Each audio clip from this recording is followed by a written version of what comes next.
Hey guys, I wanted to show you a couple of PO or divergence examples. I know it came into question in my last video.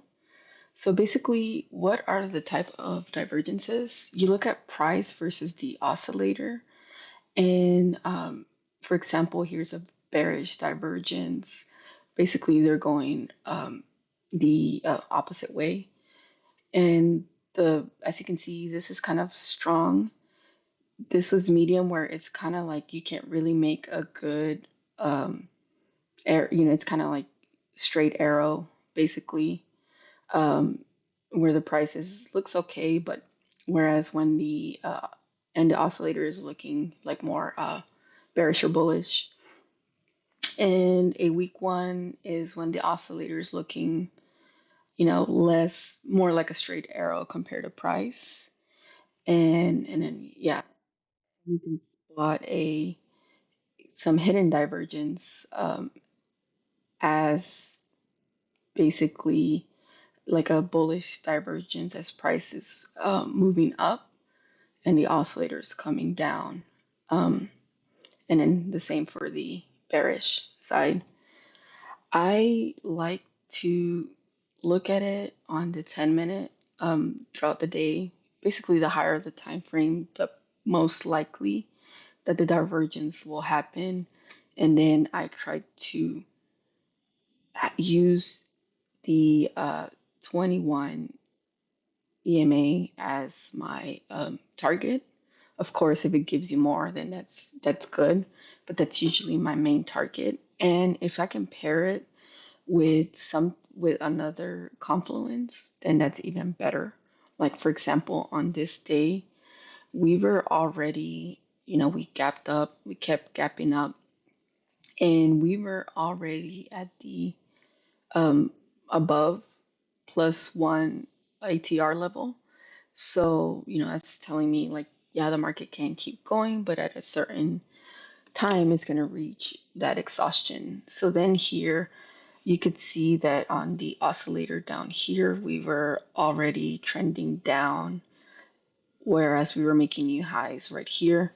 So that tells me, hey, if we start to tap into the ribbon and start to lose it, then yeah, that's a good spot to take puts. And that's kind of like what happened that day. If when you get those divergences, you can kind of see that if it's in the middle of the range here, then it might not be like a good setup. Whereas when you're in those PO extremes, then that tells you like, hey, this might play out really nice compared to if it's in the middle, or if you're getting like a bearish divergence like at the bottom.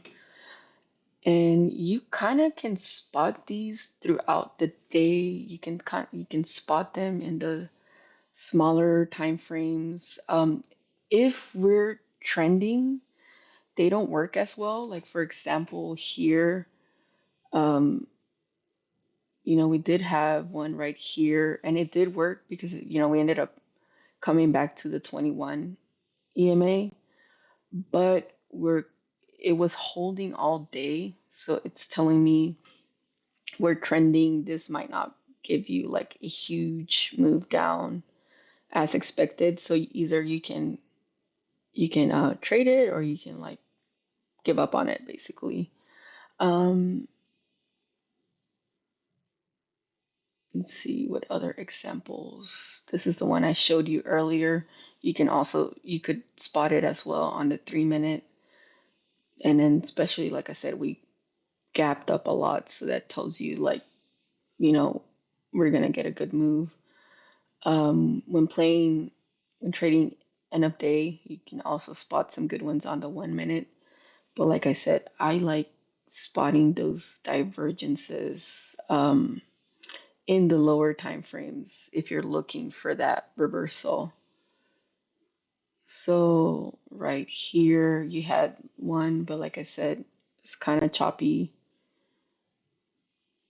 And this one, it took some time, but eventually it kind of worked out till end of day. So yeah, this one's wasn't. We were trending, so it really never really worked because we kind of pushed back up, and maybe you could have scalped something real quick into the ribbon, but we never pushed above the ribbon. Let's see. Here's another good one.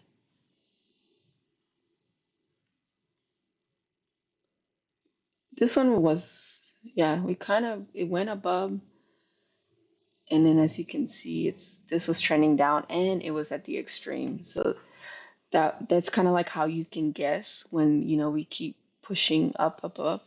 That's kind of like how you can get or start to estimate when we're gonna get that push down. Um, and you can take a put and, like I said, target that 21 EMA. And even though this day kind of ended up turn out to be like a trend day as well. Let's see if we can go down to the 3 minute. And that wasn't really like a huge trend day, so it wasn't really giving you a really good move, just that one move basically. And that's kind of like how the market's been lately. Right here, there was one on the 3 minute.